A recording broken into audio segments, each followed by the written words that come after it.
வேற இது இந்த இந்த மக்களுக்கு நம்மளை விட்டா நாதி இல்லை மோடி எதிர்ப்பு தான் மோடியுடைய கதையை முடிய போகுது. பிஜேபி கதையை முடிய போகுது. ஆனால் 10 வருஷத்துக்கு முன்னாடி காங்கிரஸ் இருந்த வரைக்கும் அப்படி தானே இருந்துச்சு. இந்த 10 வருஷத்தில் இது இப்படி ஆகலையே. இல்லை 10 வருஷத்துக்கு இப்படி ஆகலைன்னா இப்போ தான் வேலையில்லா திண்டாட்டம் அதிகமாக இருக்குது. வறுமையில் பிஜேபிக்கு மக்கள் ஓட்டே போடலை. 150-200 சீட்டு வச்சு ஆட்சிக்கு போயிட முடியுமா? ஏன் அமித்ஷா மெட்ராஸ் தமிழ்நாட்டுக்கு வரலன்னு கேட்டால் யூபி வீக்காக இருக்குன்னு அங்கே போயிட்டாராம். செய்தி வருது யூபி வீக்காக. பிஜேபியினுடைய நாட்கள் எண்ணப்படுகின்றன. இதுதான் கள நிலவரம். கம்யூனிட்டியில் அவர் பின்னாடி கத்திரிக்காய் இல்லை ஒன்றும் இல்லைங்க. அவர் சொன்னால் பையனாக கேட்க மாட்டான். அப்புறம் யார் கேட்பா? யார் இருந்தாலும் யார் செத்தாலும் திமுக இருக்கும். ஏன் ராதிகா கனிமொழியை எதிர்க்கிறதுக்கு பிஜேபி விடலை? அப்போ ஏதோ செட்டிங்ஸ் இருக்குது தான் அர்த்தம்.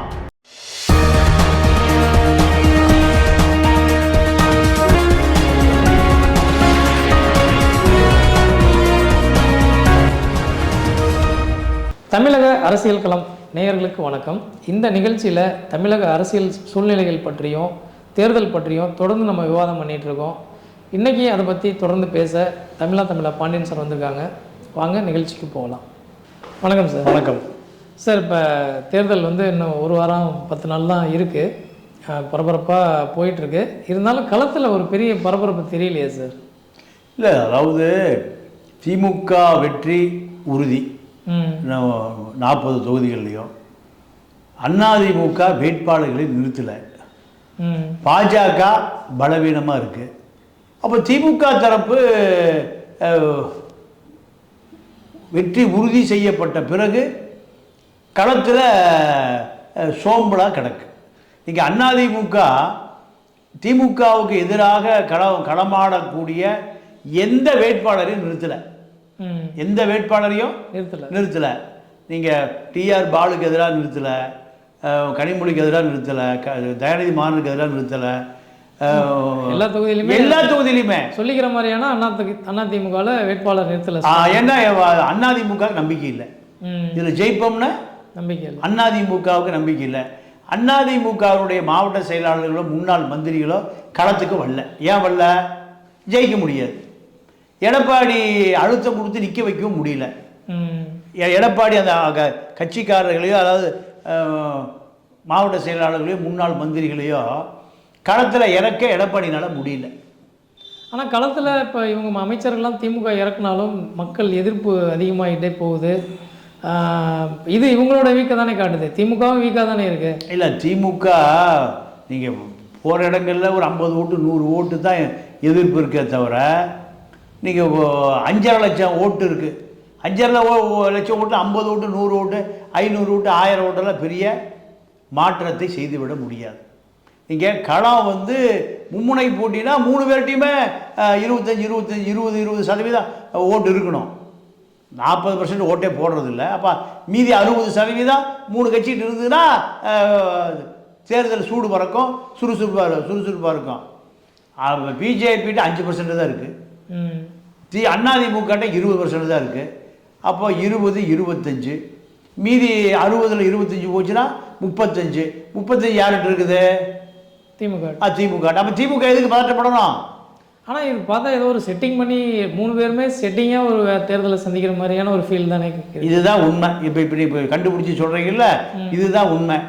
ஏன்னா திமுக அதிமுக பாஜக 3மே இப்படி தான் நம்ம பண்ணுறோம் அப்படின்னு செட் பண்ணிட்டாங்கன்றீங்க. கண்டிப்பாக. வேற இது எப்படி எடுத்துக்கிறது? நீங்கள் கனிமொழியை எதிர்த்து நீங்கள் அதிமுகவில் கடுமையான வேட்பாளர் நிறுத்தியிருக்கணும். பிஜேபியில் அதை விட ராதிகா கொண்டு போய் நிறுத்தியிருக்கணும். யாருக்கு எதிராக? கனிமொழிக்கு எதிராக. ஏன் ராதிகா கனிமொழியை எதிர்க்கிறதுக்கு பிஜேபி விடலை? அப்போ ஏதோ செட்டிங்ஸ் இருக்குன்னு தான் அர்த்தம். நீங்கள் சொன்ன மாதிரி அதிமுக வேட்பாளர் கவுன்சிலர் தேர்தலுக்கு கூட லாய்க்கலாதால. அப்போ அதிமுகவும் செட்டிங்கு, பிஜேபியும் செட்டிங்கு. அப்போ திமுக ஏன் பதட்டப்படணும், பயப்படணும்? வேற இந்த மக்களுக்கு நம்மளை விட்டா நாதி இல்லை, நம்மளை விட்டா நாதி இல்லை. இதுதான் திமுகவுடைய நிலை. ஏன்னா பொது எதிரி மோடி எதிர்க்கணும் என்கிட்ட வா, மோடி ஆதரிக்கணும்னா பிஜேபிக்கு போ, மோடி 50% ஆதரிக்கணும்னா அதிமுக போ, 100% எதிர்க்கணுமா என்கிட்ட வா. அப்போ மக்கள் யார்கிட்ட போவான்? திமுகவுடைய போவதை தவிர மக்களுக்கு வேறு வழி இல்லை. அதனால திமுக தெம்பா இருக்கு. சார் இப்போ மோடி எதிர்ப்பு சொல்லி 10 வருஷமா சொல்லிட்டு இருக்கீங்க.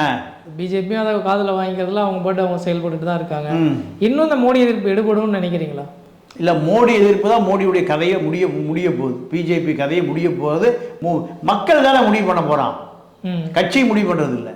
மக்கள் தான் எல்லா பக்கமும் மோடி கடுமையான எதிர்ப்பாக இருக்கு. இப்போ அவங்க பார்த்தீங்கன்னா இப்போ ராமர் கோயில் கட்டிட்டாங்க, வடக்கு இருக்கிற மக்களுக்கெல்லாம் வந்து ஒரு பெரிய அந்த மதம் சார்ந்து அவங்களுக்கு பெரிய சப்போர்ட்டாக அவங்களுக்கு தான் போடுவாங்கன்னு நம்புகிறாங்க. நீங்கள் தான் வந்து மோடிக்கு வந்து தமிழ்நாடு ஒரு ஸ்டேட்டை வச்சு நம்ம கணிச்சிட முடியுமா? இல்லை, இந்தியா பூராமல் பட்டி கடை, செத்துப்போ, சோத்துக்கு இல்லை, கல்வி இல்லை, வேலை இல்லை, ராமரை கும்பிடு, இதுதான் பிஜேபி கொள்கை. இதை ஏற்றுக்குவான அந்த மக்கள். ஆனால் 10 வருஷத்துக்கு முன்னாடி காங்கிரஸ் இருந்த வரைக்கும் அப்படி தானே இருந்துச்சு. இந்த 10 வருஷத்தில் இது இப்படி ஆகலையே. இல்லை, 10 வருஷத்துக்கு இப்படி ஆகலைன்னா இப்போ தான் வேலையில்லா திண்டாட்டம் அதிகமாக இருக்குது, வறுமை அதிகமாக இருக்குது, சிறு தொழிலாம் அழிஞ்சு போச்சுன்னு சிறு தொழில் முதலாளிகள்லாம் கத்துறான், பணமெல்லாம் செல்லாமல் போச்சு, அம்பானி அதானி தான் தொழில் பண்ணுறான், பெரும் நிறுவனங்கள் தான் நல்லா இருக்குது, சிறு நிறுவனங்கள்லாம் ஜிஎஸ்டின்னு போட்டு புளிகிறான். அப்போது 10 வருஷமாக இல்லாத இப்போ தானே இவ்வளோ பிரச்சனையாக இருக்குது. ஒரு 2 முதலமைச்சர் ஜெயிலில் இருக்கான். ஏன் பிஜேபி முதலமைச்சராக திருடுறது இல்லையா, லஞ்சம் வாங்குறது இல்லையா, ஊழல் பண்ணுறது இல்லையா?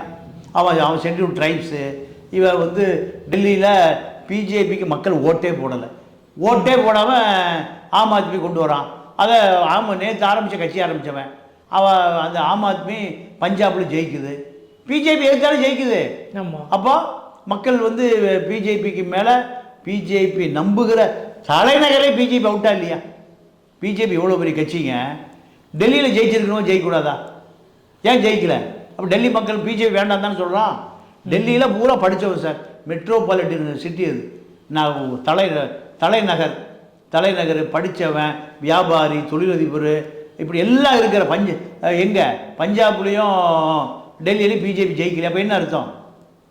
பிஜேபி வேண்டாம் தானே சொல்கிறான். நீங்கள் அவங்க பலம் வந்து இப்போ குறிப்பாக ராஜஸ்தான், உத்தரப்பிரதேசம், இந்த மாதிரி அந்த சென்ட்ரலாக இருக்கிற அந்த ஒரு 3-4 ஸ்டேட் தானே ரொம்ப பலமாக இருக்காங்க. 3-4 ஸ்டேட் 150-200 சீட் அவங்களுக்கு கன்ஃபார்மாக இருக்குது அப்படிங்கிற மாதிரி. அதுதான் அவ்வளோதான் வரும். நீங்கள் கரெக்டாக உங்கள் சிந்தனை கரெக்ட் தான். 150-200 சீட்டு வச்சு ஆட்சிக்கு போயிட முடியுமா? இப்போ ஏன் அமித்ஷா மெட்ராஸ் தமிழ்நாட்டுக்கு வரலன்னு கேட்டால் யூபி வீக்காக இருக்குன்னு அங்கே போயிட்டாராம், செய்தி வருது. யூபி வீக்காக இருக்கு. ஏன் ரொம்ப ஸ்ட்ராங்காக இருக்கணும் யூபி? இல்லை, யூபி ரொம்ப தடுமாற்றமாக இருக்குது, அதனால் யூபிக்கு போய் கவனத்தை அமித்ஷா செலுத்தணும். அப்போ எங்கே இப்போ வேறு எங்கே உங்களுக்கு வலுவாக இருக்கீங்க? காஷ்மீர் இல்லையா, இல்லை பாகிஸ்தான் எங்கே வலுவாக இருக்கீங்க? இப்போ மகாராஷ்டிரா பக்கம் போனால் துரத்து அடிப்பான். ஏன்னா உத்தவ் தாக்கரே அந்த ஊருக்கார கட்சி, மகாராஷ்டிராக்கார கட்சி சிவசேனா, அதை ஒட்டச்சி சுக்குநூறாக்கி சும்மா ஆட்டோ ஓட்டிகிட்டு இருந்தவனை முதலமைச்சராக்கி இதாவது மக்கள் ரசிப்பானா? அப்போ எங்கே பிஜேபி ஜெயிக்கும்? பிஜேபியினுடைய நாட்கள் எண்ணப்படுகின்றன. இதுதான் கள நிலவரம். இப்போ திரும்ப நான் தமிழக அரசியலே பேசுவேன். எனக்கு வந்து ஒரு முக்கியமான ஒரு தகவல், எல்லாம் திமுக நிர்வாகி ஒருத்தர் பேசினார். சார், நீங்கள் நினைக்கிற மாதிரிலாம் இல்லை, பாசிட்டிவான நாங்கள் தான் ஜெயிப்போன்றதுல உறுதியாக இருக்கோம். ஆனாலும் பார்த்தீங்கன்னா எங்களுக்கு உள்கட்சி பூசல் வந்து ரொம்ப அதிகமாக இருக்குது. மாவட்ட செயலாளருக்கும் ஒன்றிய செயலாளருக்கும் மாநில பொறுப்பாளர்களும் ஒரு பெரிய ஒருங்கிணைப்பே இல்லை. அவங்களுக்கு சப்போர்ட் பண்ண மாட்டேங்கிறாங்க, கேண்டிடேட்டுக்கு எகென்ஸ்டாகவே வேலை செய்கிறாங்க, ஆப்போசிட்டோட ஒரு டைப் பண்ணிக்கிறாங்க. அது பணத்துக்காகவா என்னன்னுலாம் தெரியல. குறிப்பாக எனக்கு நான் நேரடியாகவே சொல்கிறேன், பெரம்பலூர் தொகுதியில் அருண்நேர் நிற்க வச்சது ஆராசாவுக்கு சுத்தமாக பிடிக்கல. அந்த தொகுதி தன்னோட கண்ட்ரோலில் தான் இருக்குன்னு ஆசைப்பட்றாரு. அதுக்காக அவரோட ஆட்களை எல்லாருமே வேலை செய்ய விடாமல் தடுக்கிறாரு அப்படின்னு அந்த ஒரு நிர்வாகியை என்கிட்ட குற்றச்சாட்டாக சொல்கிறாரு. இல்லை இருக்கலாம், ஏன்னா போன எலெக்ஷனில் எஸ்ஆர்எம் பச்சைமுத்து சாரை கூட்டணி கூட்டு வந்து எல்லாம் பண்ணது அவர் தான் அப்படின்னு சொன்னாங்க. அதனால் அவரோட ஒரு டைப் பண்ணிட்டாங்க, நான் உங்களுக்கு ஜெயிக்கிறதுக்கு மறைமுகமாக சப்போர்ட் பண்ணுறேன் அப்படின்னு சொல்லி. இதில் எந்தளவு உண்மை இருக்கும்னு நினைக்கிறீங்க? திமுக தொண்டை அப்படிலாம் மாற்றிலாம் போட மாட்டான். இல்லை சார், தொண்டர்கள் மாற்றி போட மாட்டாங்க. பட் அவங்களுக்கு போய் சேர வேண்டிய விஷயங்களையோ இவங்க போய் கேண்டிடேட் போய் கேம்பெயினுக்கு சரியாக போகலைன்னா கட்சிக்காரன் மதிக்காமல் இல்லை அப்படி இல்லை. அதாவது நீங்கள் நேருவை அப்படி குறைச்செல்லாம் மதிப்பிட முடியாது. நேருவை குறைச்செல்லாம் மதிப்பிட முடியாது.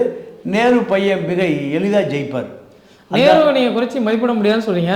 ஆனால் இந்த பக்கம் ஆர்எஸ் அவருக்கு எகென்ஸ்டாக இருக்கார், அந்த பக்கம் அன்பில் மகேஷ் பக்கத்துலேயே ஒரு குடைச்சல் கொடுத்துருக்காரு. நிறைய நிகழ்ச்சிகளை பார்த்துருக்கோம். இந்த பக்கம் திருச்சி சிவாவும் பிரச்சனை பண்ணிட்டு இருக்காங்க. அப்படிங்கிறப்ப ஒரு 3 பக்கமும் அவருக்கு எகென்ஸ்டான ஆட்கள் தானே? இல்லை, எகென்ஸ்டான ஆட்கள் தாங்க. 3 பேருக்கு பின்னாடி 30 பேரே இல்லையே. திருச்சி சிவா சொன்னால் யாரும் கேட்க மாட்டான். திருச்சி சிவா சொன்னால் ஆனால் அந்த பையனே கேட்க மாட்டான். கம்யூனிட்டியில் அவர் பின்னாடி கத்திரிக்காய் இல்லை ஒன்றும் இல்லைங்க. அவர் சொன்னால் பையனே கேட்க மாட்டான். அப்புறம் யார் கேட்பா? மகேஷ் பொய்யாமொழிக்கு அடையாளமே நேரு தான். நீங்கள் மகேஷ் பொய்யாமொழியை நேரடி கூப்பிட்டு திருச்சி திருவண்ணூர் ஜெயிச்சு கூப்பிட்டுவான்னு யார்கிட்ட அனுப்பிச்சாரு? நேரடி தான் கொடுத்தாரு. நீங்கள் நேரை நீங்கள் சிறுபான்மை ரெட்டியார் சொல்லி எல்லாம் விட்டுற முடியாது. நேரு திருச்சி பெரம்பலூர் அதாவது அந்த ஒரு 3-4 தொகுதியில் வலுவான ஆட்களை அதிகாரத்தில் உட்கார வச்சுருக்காரு. திமுக இல்லை, நேரு உட்கார வச்சுருக்காரு. முத்தரையாக இருக்கட்டும், தலித்தாக இருக்கட்டும், முக்குளத்தோராக இருக்கட்டும், எல்லா ஆட்களுமே நேருடைய விசுவாசிகள். கருணாநிதியை பார்க்க முடியாது, ஸ்டாலினை பார்க்க முடியாது, நேரு எப்போ வேணால் பார்க்கலாம். அதனால் நீங்கள் ஒரு 3-4 தொகுதியில் நேரு தான் அந்த முதலமைச்சர். ஆனால் நீங்கள் இன்னைக்கு கேஎன் நேருவை விட அன்பில் மகேஷ் பொய்யாமொழியோட நெருக்கம் திமுகவோட தலைமைக்கு எவ்வளோ நெருக்கம்ன்றது உங்களுக்கு தெரியும். அவரை விட இவர் கூடுதல் உதயநிதியோட எல்லாமே கூடவே இருக்கிற ஆள். ஸ்டாலினுக்கு ரொம்ப நெருக்கமானவர். அந்த குடும்பத்திலே ஒரு பையனாக அவர் இருக்கார். அப்போ அவர் அந்த இடத்துல புதுசாக நிலைநிறுத்திக்கணும் அப்படிங்கிறதுக்காக தான் நேரு தலைமை நிலைய செயலாளரே மாற்றினாங்க. திருச்சி மாவட்ட பொறுப்புலேருந்து மாற்றினாங்க இல்லைங்களா? அதனால தான் அந்த மாற்றமே வந்துச்சுன்னு அப்பயே சொன்னாங்க. ஆனால் நீங்கள் இல்லை அப்படி இருக்காது அப்படின்றீங்க. இல்லை, அதாவது திருச்சி பொறுப்பாளர் பெரிய பதவியா, தலைமை நிலைய செயலாளர் பெரிய பதவியா? உள்ளூர்காரனுக்கு உள்ளூர் பதவி தான் பெருசு. உள்ளூர் அதாவது கவுன்சில் பதவி தான். மாவட்ட செயலாளருக்கு அது பெருசு இல்லை அப்படிங்கிறீங்க. மாவட்ட செயலாளர் நினச்சா 100 கவுன்சிலர் தூக்கி மாற்றலாமா? ஆமாம். தலைமை நிலைய செயலாளர் நினச்சா திருச்சியில் எத்தனை பேராலும் மாற்றலாம். திருச்சியில் தஞ்சாவூரில் மட்டும் இல்லை, கும்பகோணத்தில் மட்டும் இல்லை, கன்னியாகுமரி வரைக்கும் மாற்றலாம். தலைமை நிலைய செயலாளருக்கு அவ்வளோ அதிகாரம் இருக்குது. இந்த அதிகாரம் யார் கொடுத்தா? ஸ்டாலின் தான் கொடுத்துருக்காரு. ஸ்டாலினை பொறுத்த வரைக்கும் மகேஷ் பொய்யாமொழி எப்போ வேணால் டீல் பண்ணலாம். நேரு அப்படி டீல் பண்ண முடியாது. நேருவை கொண்டு எங்கே போட்டிருக்காரு? சேலம் பொறுப்பாளரை போட்டிருக்காரு, கோயம்புத்தூர் பொறுப்பாளரை போட்டிருக்காரு. மகேஷ் பொய்யாமொழியை குண்டு செடிக்கு தான் குதிரை ஓட்ட முடியும். மகேஷ் பொய்யாமொழி சொன்னால் கோயம்புத்தூர் மாவட்ட செயலர் கேட்பாரா? சேலம் மாவட்ட செயலர் கேட்பாரா? அப்புறம் நீங்கள் நேரு கூப்பிட்டு ஒருமையில் பேசுவார். வாயா அப்படிங்குவார். மகேஷ் வாயா சொல்ல முடியுமா? சொல்ல முடியாது. காரணம் அவங்க அப்பாட்ட கருணாநிதி அரசியல் பண்ண ஒரு நேரு. அதனால் மகேஷ் பொய்யாமொழியுடைய உயரம் வேற, நேருடைய உயரம் வேற. நேரு தான் ஸ்டாலினுக்கு தேவையே தவிர மகேஷ் பொய்யாமொழி எப்பவுமே அங்கே துண்டை பிடிச்சி படுத்து கிடக்கிறவர். அதனால் மகேஷ் பொய்யாமொழியும் நேரு ஒன்றாயிர முடியாது. அது கரெக்டு சார். ஆனால் இப்போ உதயநிதி தான் அடுத்த பட்டத்து இளவரசர்னு அறிவிக்காமல் அவரோட டீமை தானே செட் பண்ணிக்கிட்டே வராங்க. அந்த இளைஞர் இப்போ இன்னைக்கு அடுத்த ஜென்ரேஷன் எல்லாமே கொண்டு வரது. இப்போ நீங்கள் இப்போ துரைமுருகன் சாரோட பையனாக இருக்கட்டும், நேருவோட பையனாக இருக்கட்டும், இந்த யூத் டீம் கொண்டு வரதே இந்த இப்போ 2ஆம் கட்ட தலைவர்லாம் ஓரம் கட்டிட்டு கொண்டு வரணுங்க. அப்போ அவரோட செல்வாக்கை குறைக்கிறதுக்காக செய்கிற வேலையாக கூட இருக்கலாம்ல. அது யார் செல்வாக்க? இப்போ அந்த நேருவோட செல்வாக்கையோ துரைமுருகன் செல்வாக்கோ இல்லை. நேரு அப்போது கட்சியை கலைக்கிறது அது ஒன்று தான். கட்சியை கலைச்சிட்றது தான், கட்சியை தோக்கடிச்சிடுறது, கட்சியை ஒழிச்சிடுறது. ரெண்டும் துரைமுருகன் செல்வாக்கெல்லாம் பண்ணுறது, நேரு செல்வாக்கெல்லாம் பண்ணுறது, அவரே தற்கொலை பண்ணிக்கிறது, அவரே மண்ணெண்ணை ஊற்றி கொளுத்திக்கிறது, ரெண்டும் ஒன்று தான். ஏன்னா நீங்கள் சொன்ன மாதிரி பெரியசாமிலாம் பார்த்தீங்கன்னா பெருசாக ஈடுபடுறதே இல்லை. இல்லைங்க, அதாவது ஈடுபட்டாலும் திமுக இருக்கும். இப்போ யார் இருந்தாலும் யார் செத்தாலும் திமுக இருக்கும். திமுக இருக்கும். திமுகவுக்கு ஒரு மனிதனுடைய அடையாளமே இல்லை. திமுகவுக்கு அண்ணா செத்து போனார், கருணாநிதி செத்து போனார், திமுக செத்தா போச்சு அப்படின்லாம் இல்லை. திமுக அதிமுக ரெண்டுமே தொண்டர்கள் உள்ள கட்சி. அவனுக்கு கட்சி தேவை. அதனால் நேரு இருந்தானே, காந்தி இருந்தானே, புத்தன் இருந்தானே, ஏசு யார் இருந்தாலும் கட்சி இருக்கும். திருச்சி இருக்கும், திண்டுக்கல் இருக்கும், சேலம் இருக்கும். அதனால் யாருக்கு அதிகாரமெல்லாம் எங்கேயும் கிடையாது. பல அதிகாரம் உள்ளவங்க அட்ரஸே எல்லாம் போனதெல்லாம் திமுகவில் பார்த்துருக்கோம். அதனால் திமுக பொறுத்த வரைக்கும் நேருக்கு சொந்தமானதல்ல, நேருவுக்கு சொந்தமான யாருக்கு சொந்தமானதில்லை. அதனால் இதெல்லாம் நடைமுறைக்கு ஒத்து வராத கதை. தொடர்ந்து இன்னும் பேசுவோம். நன்றி சார். நன்றி, வணக்கம்.